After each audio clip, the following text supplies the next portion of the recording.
Bonjour à tous, à toutes, pardon. Merci d'être dans cette formation. Donc aujourd'hui, vous allez découvrir comment booster votre productivité x5 avec ChatGPT. Avant de démarrer, je vous propose un petit moment d'inclusion avec le jeu de la météo. Si vous pouvez juste me dire dans quel état vous êtes. Est-ce que c'est grand soleil? C'est à vous. Lily, tu veux commencer? Allez, moi ça va, c'est plutôt soleil là. Génial. Muriel Pareil, plutôt soleil. et Claudie? Soleil avec du vent aussi. Ah, il y a un peu de vent, d'accord. C'est bien par écran, on ne le reçoit pas. Je m'appelle Barbara Vogel, je suis coach professionnel et product manager depuis 10 ans, que je travaille dans l'IA. Donc, je vais vous proposer de me dire qui vous êtes et quel niveau de connaissance vous avez en IA. Alors, je suis Lily Sebessi, j'ai 31 ans, je suis coach certifiée récemment. Et j'ai pas une grande connaissance de l'IA. Voilà, je suis ça d'assez loin. Voilà. D'accord. Moi, Muriel Nassiri, 52 ans, je suis DRH. Et mon niveau de connaissance en IA, en fait, je m'y intéresse de très près dans le cadre de mon boulot, à la fois personnel mais aussi professionnel. Et donc, je suis dans tous les sujets IA de l'entreprise. De l'entreprise, voilà. Je suis presque digital ambassadeur là-dessus. Super. Très bien. Claudie? Yes, Claudie Bier, 44 ans. Je ne travaille pas pour l'instant. Je n'ai pas tellement de recours actif à l'IA.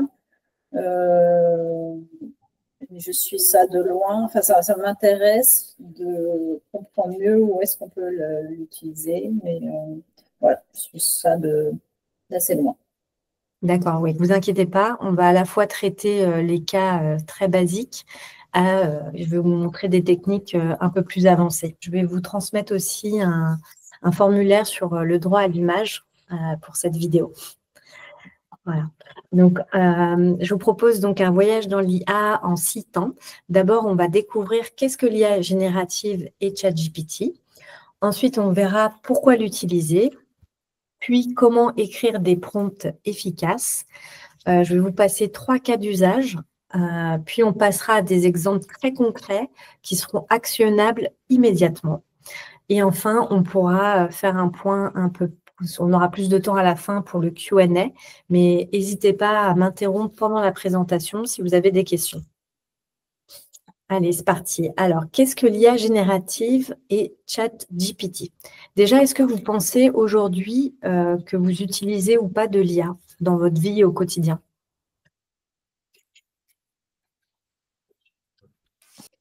Oui. Moi, je ne sais pas de quelle manière, dans une recherche Google maintenant, il n'y a pas de l'IA, quoi. Voilà. Dans tous les chatbots que tu utilises pour faire tes courses, il y en a? Pour faire mes courses? N'importe quel chatbot que tu utilises, tu as toujours un chatbot qui apparaît sur les sites internet. Ouais. Voilà, et puis, oui, même dans la vie de tous les jours, tu as toujours un peu d'IA dans toutes les applis. Oui. Tu penses à quelle appli, par exemple, que vous utilisez certainement toutes les 3? Je ne sais pas s'il y en a qu'on utilise toutes les 3, mais… Sur Facebook même. Facebook, exactement. L'identification, vous savez, quand il reconnaissait c'est tel ami sans avoir encore saisi le prénom. Ou encore, rien que les publications qui vous sont remontées, en fait, c'est par rapport à ce que vous avez liké précédemment, les personnes que vous suivez, etc. Mais il y a aussi tout simplement Gmap ou Waze. Donc ça, je pense que vous l'utilisez au quotidien pour savoir où se diriger. Et c'est basé sur de l'IA, entre autres. Alors, je passe à donc l'IA générative. C'est une autre branche, en fait, de l'intelligence artificielle qui, elle, va plus se concentrer sur la génération de contenus originaux. Et donc, elle utilise en gros des algorithmes avancés pour apprendre à partir de vastes quantités de données et générer ensuite de nouveaux contenus de manière autonome. Donc, ce que vous allez pouvoir en sortir, c'est créer du texte, créer des images ou encore des vidéos ou même de la musique. Et en fait, la grande différence avec l'IA générative, c'est qu'elle est accessible à tous, puisque le langage, c'est le médium principal. Donc, il n'y a plus besoin de savoir coder. Alors, vous avez tout entendu parler de ChatGPT. Donc, c'est le produit qui bat tous les records. En fait, il a atteint plus d'1 million d'utilisateurs en 5 jours, alors que, par exemple, Netflix a mis 3 ans et demi pour atteindre 1 million d'utilisateurs. Donc, en fait, on voit que du fait de l'usage qui est beaucoup plus facile et qui est gratuit, il y a eu beaucoup plus d'utilisateurs en moins de temps. Alors, qu'est-ce que ChatGPT? Donc, ChatGPT, ça a été développé par la société OpenAI. En fait, c'est un chatbot, comme disait Muriel, qui est basé en fait sur une nouvelle technologie qu'on appelle LLM. Donc, ça veut dire Large Language Model. Et en fait, ChatGPT, il a été conçu pour générer des réponses textuelles à la manière d'une conversation en proposant la meilleure réponse probabilistique. Donc, comment on l'utilise? On utilise un prompt. En fait, le prompt, ça signifie une instruction. Donc, on lui donne une instruction et lui va donner des réponses.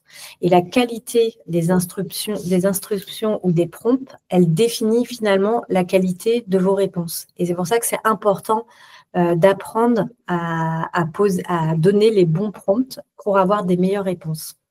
Donc, les cas d'usage sont multiples. Vous pouvez brainstormer des idées, écrire des posts, créer des articles, des produits, répondre de manière automatique à votre service client ou par exemple en interne, Muriel, si tu as un bot RH, voilà, tu pourrais avoir des réponses automatiques sur les sujets les plus demandés, par exemple. Je ne sais pas, les congés. Je l'ai demandé dans ma liste au Père Noël. Là. Ah bah voilà, d'avoir ça. Ou il y a aussi, dans le monde étudiant aussi, ChatGPT est très utilisé puisque ça permet d'avoir un tuteur personnalisé. Il peut aussi résumer tes textes. Alors là, je vous ai mis une petite vidéo de Mura, qui est la CTO, donc la directrice technique d'OpenAI, et qui va vous expliquer finalement à l'intérieur de ChatGPT comment ça fonctionne. Salut, je suis Mira Morati, la CTO chez OpenAI, la boîte qui a créé ChatGPT.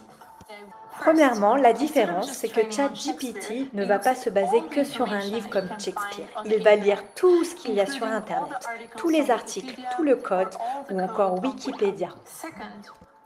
Deuxièmement, plutôt que de prédire les lettres parmi les 26 lettres de l'alphabet, il utilise ce qu'on appelle des tokens, qui sont soit des mots entiers ou des morceaux de mots ou même du code. Et la troisième chose qui change, c'est qu'un système de cette complexité nécessite des corrections humaines pour être sûr d'obtenir des résultats cohérents et raisonnables dans le maximum de cas. Il faut comprendre, c'est qu'effectivement, dans ChatGPT, il y a aussi de l'humain. Est-ce que vous avez des questions par rapport à cette vidéo? Non, c'est bon. Non, clair. Ok, je poursuis. Alors, je vais vous donner un premier conseil en productivité. Donc, je l'ai tout simplement demandé à ChatGPT. Bien sûr, je serai ravie de vous aider à booster votre productivité en tant qu'entrepreneur en utilisant ChatGPT. Voici quelques conseils pratiques. Définissez des objectifs clairs. Avant d'interagir avec ChatGPT, identifiez clairement les objectifs que vous souhaitez atteindre. Cela vous aidera à garder le cap et à éviter de perdre du temps dans des conversations non productives. Préparez des questions spécifiques, plutôt que d'entrer dans des conversations vagues, préparez des questions précises et ciblées. Voilà, bon là c'est vraiment un exemple. Je vous laisserai le document et la vidéo pour si vous voulez aller plus loin dans cet exemple. Mais c'est voilà, utiliser ChatGPT pour améliorer votre productivité et en fait comment mieux l'orienter pour avoir des meilleures réponses. Passons à pourquoi l'utiliser. Avant tout, pour améliorer votre productivité et gagner du temps. En deuxième, en fait, ça vous aide vraiment à avoir plus d'idées et à augmenter votre créativité. Et enfin, c'est une vraie aide à la prise de décision. Alors, les avantages et les limites de ChatGPT. Les avantages, c'est que c'est ultra rapide, ça répond en quelques secondes. Et justement, on n'a plus l'effet formulaire qu'on avait avec un chatbot qui ne comprenait rien à nos demandes. Là, en fait, il comprend vraiment le sens des phrases. Et du coup, il n'y a plus cet effet formulaire. Et ChatGPT aussi est un peu intelligent puisqu'il se souvient des messages précédents, ce qui fait qu'on peut l'utiliser sur le long terme, en fait. Il n'y a pas besoin de tout le temps redire ce qu'on avait dit au début. Et ensuite, effectivement, la précision des réponses, elle est très réaliste. Et ça va dépendre du prompt que vous lui donnez. Dans les limites, ce qu'on voit, en fait, ce qu'il faut bien comprendre, c'est que ce sont des réponses probabilistiques. Donc, en fait, il ne comprend pas les mots, puisque c'est des mots juste juxtaposés. Et donc, parfois, il peut inventer des informations, donner des informations biaisées ou inexactes. Et là, c'est là où il faut vraiment garder son sens critique et le challenger si on voit qu'il y a des réponses qui sont complètement fausses. Les données, elles s'arrêtent en 2021 et il n'est pas très bon, je ne l'ai pas mis là, mais il n'est pas très bon aussi en mathématiques. Il est un peu moins fort. Et donc, parfois aussi, ça arrive, donc, souvent même, il n'y a aucune source d'information qui est mentionnée. C'est qu'en fait, il a brassé Internet et il donne ensuite la meilleure des réponses probabilistiques. Et donc, là aussi, il faut faire attention ou aller plus loin dans le travail pour aller rechercher les sources pour vérifier l'information. Et il arrive qu'il peut donc halluciner, c'est-à-dire qu'il invente en fait des sources ou des informations. Alors maintenant, passons à comment écrire des prompts efficaces. Alors là, je vous donne un peu l'anti-sèche. On va partir d'un prompt très basique à des prompts plus avancés. Donc, ce qu'il faut comprendre, c'est qu'il faut, en fait, le plus de contexte vous donnez à ChatGPT, le plus de précision il va vous donner dans ses réponses. Ensuite, vous pouvez lui donner aussi un rôle. Par exemple, tu es expert en marketing, si vous ne l'êtes pas, par exemple. Vous pouvez aussi donner des tâches précises. Par exemple, écris un email.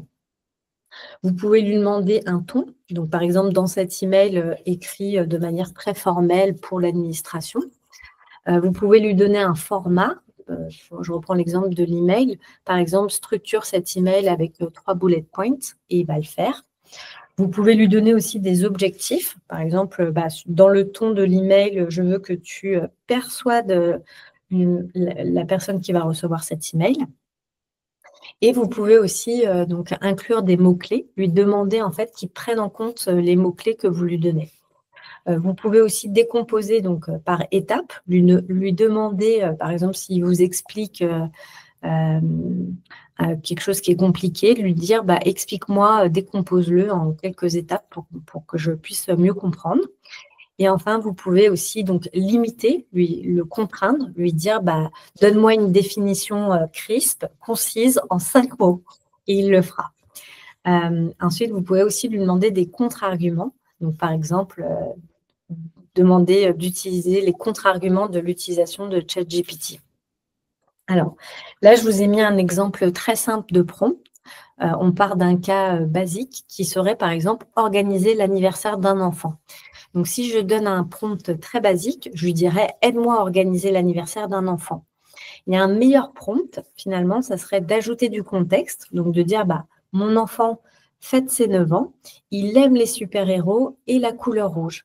Aide-moi à organiser une fête pour ce week-end. 10 de ses amis viendront chez moi. » Et là, je vais vous montrer la réponse. Hop. Donc là, c'est le prompt basique. Donc, il va donner quelque chose d'assez standard en disant il faut trouver le thème de la fête, de déterminer qui seront les invités, le lieu, définir le lieu, etc. Donc, c'est très standard. Ça pourrait être pour n'importe quel anniversaire. Et si j'avance, hop, pour le deuxième prompt, voilà, en disant mon enfant fête ses 9 ans, donc je lui rajoute du contexte. En fait, sa réponse va être totalement différente parce que là, il va me dire Puisque votre enfant aime les super-héros, faites une décoration avec des ballons rouges, des banderoles avec des images de super-héros. En fait, il va complètement personnaliser la réponse. Pareil pour les invitations. Il va vous dire, faites des invitations avec le thème du super-héros. Pareil pour la nourriture. Et pareil pour les jeux. Vous pouvez faire la mission, organiser un jeu sur la mission de super-héros et avoir peut-être leur proposer des masques de super-héros, etc. Et il va jusqu'à vous proposer donc les horaires de la journée. Par exemple, vous pouvez organiser de 14h à 16h45 l'anniversaire, à 14h accueillir les invités, à 14h30 débuter les jeux, etc. Donc, vous voyez, la réponse, elle est beaucoup plus précise et moins standardisée. Alors maintenant, je vais vous proposer donc les cas d'usage. J'ai restreint à 3 domaines, le produit, le marketing et le service client. Le produit, donc je vais vous donner des exemples très concrets et actionnables immédiatement. En fait, un produit, ça pourrait être aussi, si vous vous lancez peut-être en tant que coach, on pourra prendre cet exemple, enfin l'adapter. Alors, il y a 2 modes d'usage avec ChatGPT. C'est soit vous pouvez écrire un prompt, soit de manière plus poussée, vous pouvez créer une automatisation avec l'IA. Automatisation. Alors, je vous donne un premier exemple, un tutoriel. Vous voulez brainstormer des idées de produits. Donc, vous pouvez dire, par exemple, tu es expert dans une industrie. Donc, vous pouvez mettre, par exemple, coach. Tu es expert, donc vous donnez à ChatGPT. Donc, par exemple, tu es expert depuis 5 ans en tant que coach. Donne-moi les 5 meilleures idées de business en e-commerce. Et là, il va vous donner effectivement, avec plus de seniorité, une meilleure réponse. Et par exemple, tu es expert de la chaussure. Pour vous donner un exemple basique. Et du coup, il avait proposé des exemples de business en ligne pour les chaussures. Ensuite, en exemple 2, j'avais mis la création d'un descriptif produit.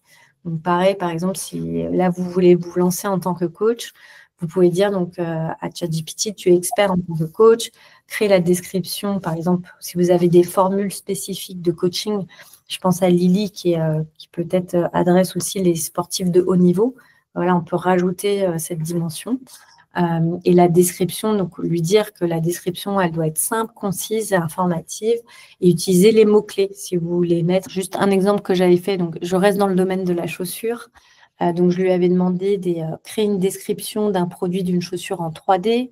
Et donc, j'avais bien mis le mot-clé 3D. Et effectivement, il m'a sorti une description, découvrir la révolution de la chaussure avec notre modèle innovant en 3D, etc. Mais je vous invite vraiment à le tester avec vos mots-clés à vous. Ensuite, en 3e exemple, là, je vous ai mis un exemple un peu plus poussé. Donc, vous avez déjà utilisé toutes les 3 TLDV. On peut le combiner avec ChatGPT pour que lui, en fait, il résume cette transcription si, par exemple, la réunion a duré 2 heures. Donc là, c'est le cas d'un collègue à moi qui a fait un focus group. Il y avait 12 personnes. Donc là, on voit le transcript avec TLDV.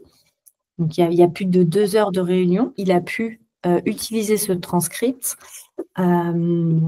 et le faire résumer. Voilà, on va passer aux questions-réponses. Est-ce que vous avez des questions? C'est pas confidentiel? Très, très bonne question. J'avais préparé un slide sur la confidentialité, qui est un enjeu immense avec ChatGPT. Donc, en fait, à défaut, les données ne sont pas confidentielles parce que si vous êtes sur la version gratuite, ça ne sera pas confidentiel. Par contre, OpenAI, ils ont rajouté un mode confidentiel et donc ça va désactiver, mais c'est en payant, et ça désactive en fait l'enregistrement des conversations. Du coup, vous pouvez plus, il n'y a plus cette mémoire intelligente, entre guillemets. Il y a aussi maintenant, ils ont développé l'API Enterprise. Donc, en fait, ils peuvent dédier un ChatGPT à une entreprise sans que les données soient partagées avec le monde entier. Vous n'avez pas d'autres questions? Je propose une petite déclusion, peut-être un mot de la fin. Ça donne envie d'encore plus l'utiliser. En tout cas, ça aide effectivement à comprendre toutes les fonctionnalités. Ouais, moi j'ai trouvé ça. J'ai déjà dit, mais je ne suis pas complètement adepte, mais j'ai trouvé ça hyper honnête, qu'il y ait aussi des points positifs, négatifs. voilà, qu'il y ait tout qui soit abordé. Je suis ravie que ça ait pu vous donner au moins l'envie d'aller un peu plus loin. Et j'espère que ça vous aidera dans vos prochaines activités à booster votre productivité x5.